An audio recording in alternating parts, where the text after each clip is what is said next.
Following the nostalgia-packed Raw Reunion, it's time for the WWE to get back into what hopefully won't be a boring routine. This week's edition of SmackDown Live has some big shoes to fill, as the Raw Reunion delivered some impressive ratings. However, to keep the momentum train going, what did WWE have up their sleeves for the Blue brand, as Shawn Michaels was guest host on Miz TV, the Shane vs Owens saga continues, and a championship match was set for SummerSlam. Let's look at the good, the bad, and the damn right ugly for the 23rd July 2019 edition of SmackDown Live.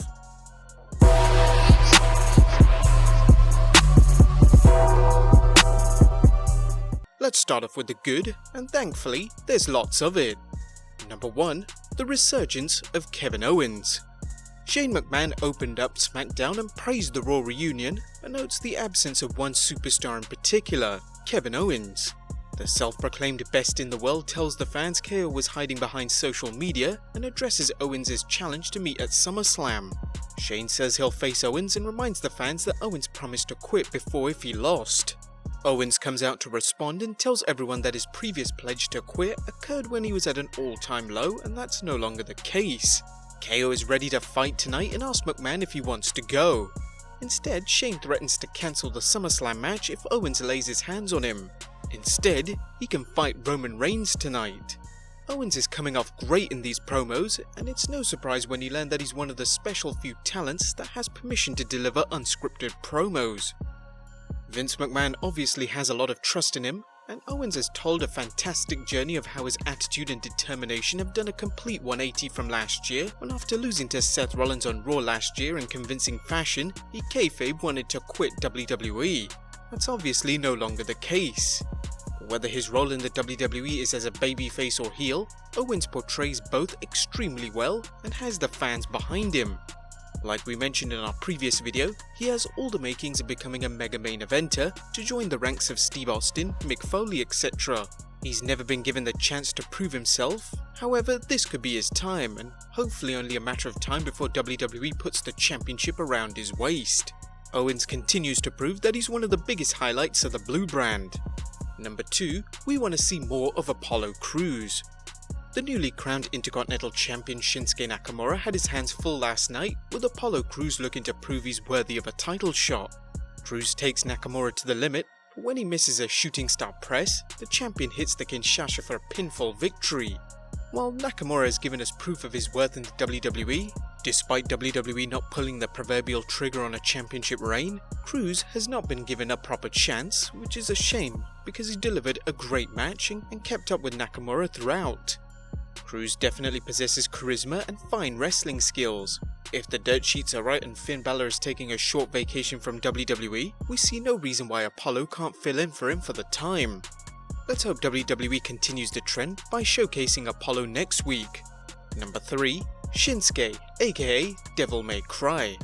Okay, we hate to say it, but there's a certain faction element to WWE, and a wrestling attire can at times make or break a wrestling career. After all, who took Aldo Montoya seriously after debuting with the yellow jockstrap on his head? Well, this week the King of Strong Style returned with his red coat. Now some people hate the coat, thinking we actually found Carmen Sandiego and he or she is in a WWE ring, but we love it. It gives us a Dante Devil May Cry feel. If only Shinsuke could bring a giant sword to the ring, life would be complete. Number 4. Eager to see Ali's return. SmackDown superstar Ali has a message for the WWE Universe. He's rewriting his story from a guy who chased his dream for 17 years, finally getting a title match, only to be sidelined and forgotten thanks to an injury. He has a new story now. He's going to be WWE Champion, and he's writing that story himself. Should he run out of ink, he'll use his own blood to finish the story. It's an excellent promo by Ali, and it's refreshing to see the WWE keeping someone on TV, even though they can't compete in the ring. We're definitely looking forward to Ali's return, and this new gimmick. Number 5. Ember Moon looking strong. Ember Moon and Charlotte Flair had a nothing match. Something we'll get onto later, but hell, did Ember Moon look strong heading into SummerSlam. She got the win over Flair in 30 somewhat seconds, and managed to hit the eclipse on both Flair and Women's Champion Bayley. We just hope that they don't add Flair into the mix for their match at SummerSlam. Number 6. Shawn Michaels' promo. On this Miz TV segment, The Miz's guest host is none other than the legendary Heartbreak Kid Shawn Michaels, The Miz's co-star in the upcoming DVD The Marine 6 Close Quarters. Now, if you watched our video on the sad truth of the current WWE roster, we mentioned that current superstars can't hold a candle to superstars of the past. Sadly, this segment further proved our point, as Shawn Michaels spoke on Monday night's Raw Reunion show and dismisses the idea that the legends are overshadowing current talent and graciously puts over Seth Rollins, detailing how far he's come. The segment gets even better when Dolph Ziggler shows up and tells Miz and HBK he's heard enough about legends. Ziggler says he hopes he never finds himself in that position, and tells the showstopper he used to be his hero, but that Michaels embarrassed himself when he stepped back into the ring at Crown Jewel. Now this is where it gets good, as Michaels doesn't give a shouty promo back. He just admits the match was embarrassing, but nowhere near as embarrassing as Ziggler being known as a second-rate Shawn Michaels wannabe.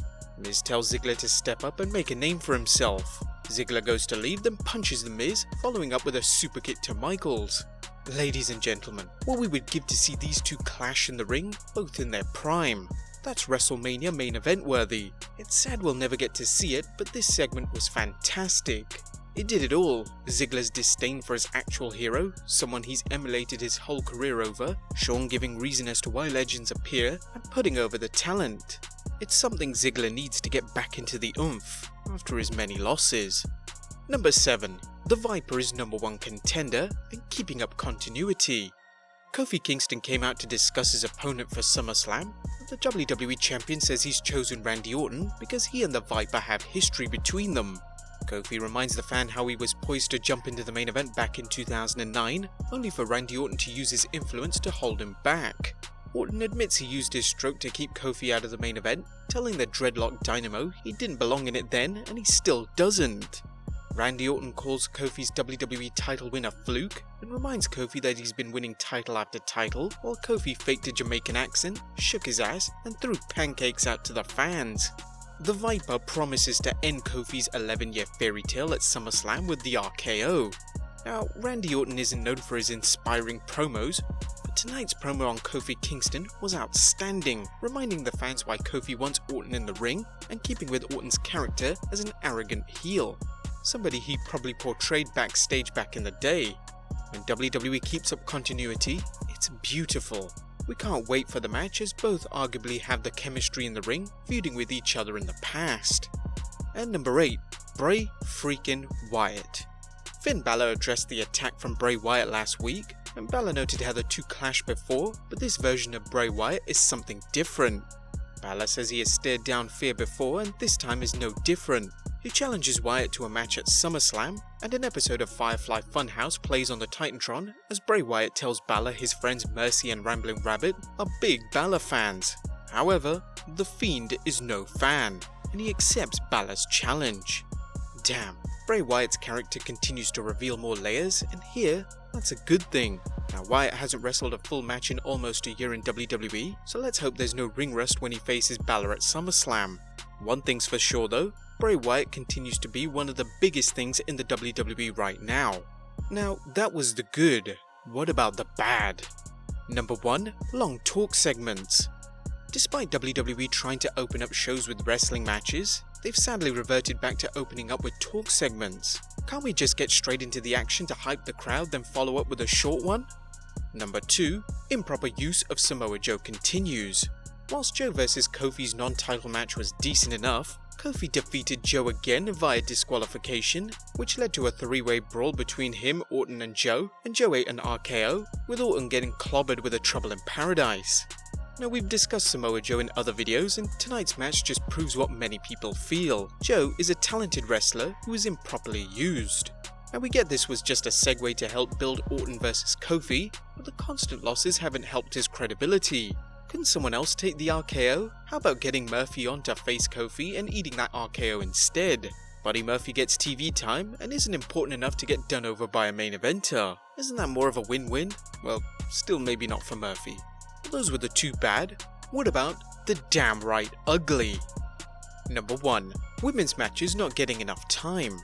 Now, if you've been watching SmackDown for the last couple of weeks, you'll notice that women's matches get 0 time on the show. This week was no different, with Ember Moon and Charlotte Flair only getting 30 seconds, and Sonya Deville and Mandy Rose only getting a backstage segment. WWE still did a great job of hyping Ember Moon, making her look extremely strong, but what about the rest of the women? Where the hell are the Iconics? Where the hell are the Kabuki Warriors? Why is WWE just omitting them from the show? And number 2, we only got 15 minutes of wrestling. Now we know the objective of this week's SmackDown had to build to SummerSlam, but we only had 3 matches which totaled around 15 minutes. For a 2-hour show, that's pretty pathetic, and the long talk segments, excluding Miz TV, aren't helping. Build is important and promos do their job, but when talk segments take up more than an hour, not including commercials, and only 15 minutes of wrestling, things are getting a bit ridiculous. Nevertheless, our conclusion, last night's show had a good build up for Kofi vs Randy Orton, Balor vs The Fiend, and a clever twist on the overused trope of the authority figure making life miserable for the babyfaces. Kevin Owens and Roman Reigns were no victims tonight, and their actions were reminiscent of Stone Cold Steve Austin, always finding a way to stick it to Vince McMahon, no matter how much Vince McMahon stacked the deck. Nevertheless, the rest of the show was a disappointment, with too many talk segments and not enough wrestling, a return to bad form that fans have been lamented for the last year. SmackDown has proved that it can be the A-grade show and can definitely produce quality programming, but the long talk segments and inadequate wrestling time continues to hurt the show. But what did you guys think of SmackDown? Let us know in the comments down below, subscribe if you haven't already, follow us on Instagram and Twitter, and I'll see you next time with some more wrestling content.